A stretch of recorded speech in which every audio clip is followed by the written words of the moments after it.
Welcome to Pet Problem Solved. I'm Dr. Jo Righetti, animal behaviourist, and I'm here to answer your pet behaviour questions. And as usual, lots of you have written to me. I just answer a few each time, trying to get to as many as possible. And this is actually the last one in series 2 of Pet Problem Solved. Take a look back at all the previous episodes, and there might be an answer to your questions there.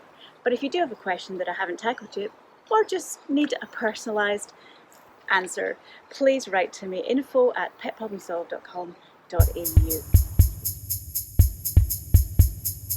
First question today came from Taylor, who said, what age do dogs calm down? I'm just waiting on mine calming.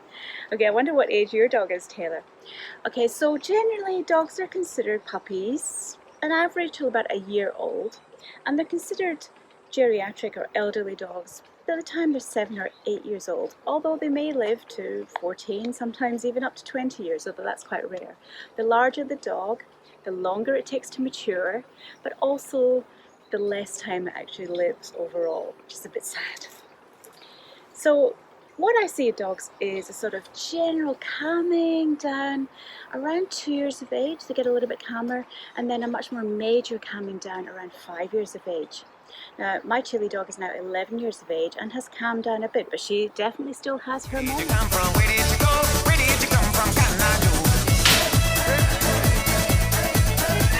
She can definitely still do zoomies. She can definitely still react when a delivery man comes to the door. So dogs will be dogs, and it's about accepting that energy and channeling that energy into appropriate outlets for it. So instead of waiting for them ripping up your sofa or jumping over you in the middle of the night, make sure you exhaust them in different ways during the day by physical and mental exercise. I hope that helps, Taylor.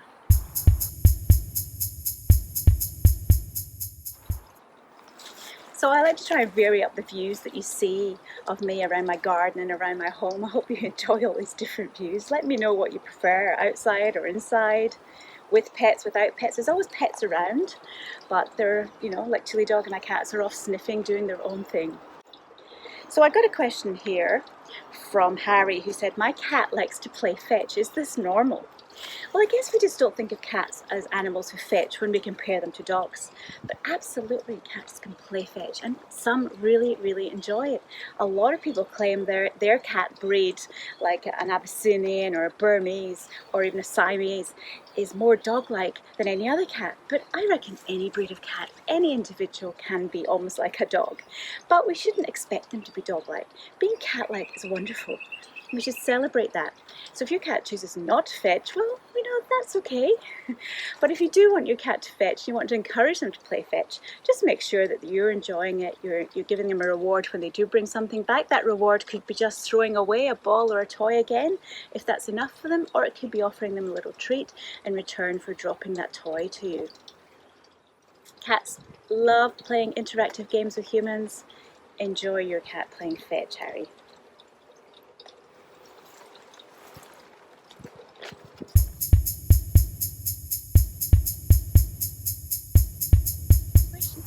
Why does my dog lick so much? Some dogs lick more than others. It's only natural. Dogs are using their mouths all the time to experience the world. They're panting. They're losing heat rapidly this way. They're tasting things. They love to taste.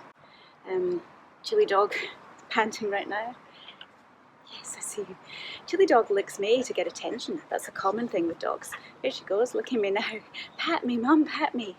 So dogs can be doing this. They can be grooming themselves, licking a lot, licking between their paws if they're itchy.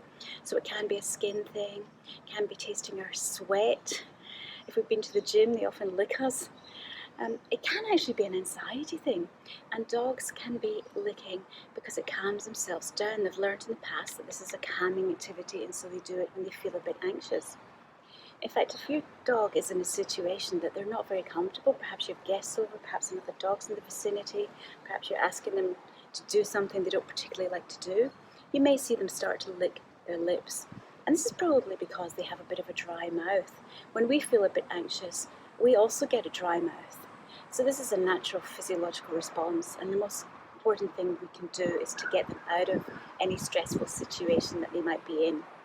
So look out for stress, look out for skin conditions, look out for allergies, look out for what your dog is trying to achieve by licking. Is it purely your attention? If it is attention seeking, try not to give it attention if you don't want your dog licking a lot.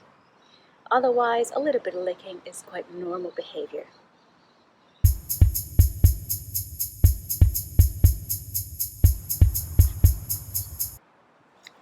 So my last question of this series, Pet Problem Solved, is a bit of a serious one. Beware, might need some tissues. It's when's the right time to say goodbye to my pet? And how can I best tell my children about this? It's always sad saying goodbye to a pet. This year I had to say goodbye to my old 20-year-old cat, Mew. And just recently, in recent weeks, I've lost a few chickens when a fox has come in during the day when they've been out free ranging, and it's taken my chickens away, including my favourite one, Ruby, who you've met in many videos before. So very sad for me, and indeed all pet owners, when they lose a pet, feel sad in some form or another. And grief takes many different forms. We can feel angry, we can feel guilt, we can feel relief, we can feel acceptance. None of these are right or wrong, and we may have them in all different orders, and we may come back to the first one again. So there's no particular prescribed way of feeling grief. All we know is you do feel sad, and it takes time. And you may never get over the pet. Some people expect you to feel better after a certain amount of time. You may not. You just learn to live with that grief.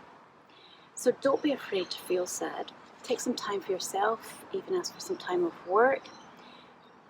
Now, when it comes to children are learning from us. We're modelling behaviour, we're modelling our emotions to them, and I think it's really important that we let them know that grief is a normal part of life. It's a normal part of having loved someone, and if you've loved your pet, then it's okay to feel grief. Now, it's also okay if you're not wanting to openly cry. That's okay too. You can cry in private. You don't have to cry. Everybody's way of dealing with grief, as I said, is very individual. With children though, they tend to experience grief different ways according to their age. So when they're very young, they don't really understand the finality of grief. So they may be saying, oh yeah, yep, I know my cat's dead, Mom. But can we now feed it for dinner? Oh, when's he coming home? So it's like they don't quite accept that the pet is gone for good. An older child, say 8 years old or above, will understand that this is a finality, and that makes them very sad. It's often the first experience of grief, and it can be overwhelming. And it's just important then to let them know that it's okay to have loved their pet, and because they're such a loving, caring individual, they feel this sadness. I always think it's a good idea to have sort of a memorial service for your pet, just to sing a few words. Perhaps you're burying their ashes, perhaps you're just holding onto the collar or the footballs, and you can talk about all the funny stories, all the funny memories, happy memories you have of your pet. And that will appeal to teenagers as well, although they may be a little bit reluctant to join in and say too much, but just let them know that you are there to support them should they need to talk. And if it's all too much in those first days, first weeks of having lost a pet, then don't be afraid to revisit that later. Even a year later, having a little, put some photos up on your social media channels, describe your memories of the pet, all that can be very therapeutic. And of course, the time comes to maybe think about another pet, and that again can be healing, but only do it when the time is right for you to accept another pet in your life. Remember, grief is a normal part of having loved someone, and your pet is someone very special to you, so don't be afraid of grief. If you've enjoyed this episode and indeed this series of Pet Problem Solved, make sure you subscribe to my channels. If you have an issue, problem, or just a question about your pet's behaviour, email me at info@petproblemsolved.com.au. I'm Dr. Jo Righetti. I love my pets. I hope you love yours too. Take care of your pets and give them a special pat from me.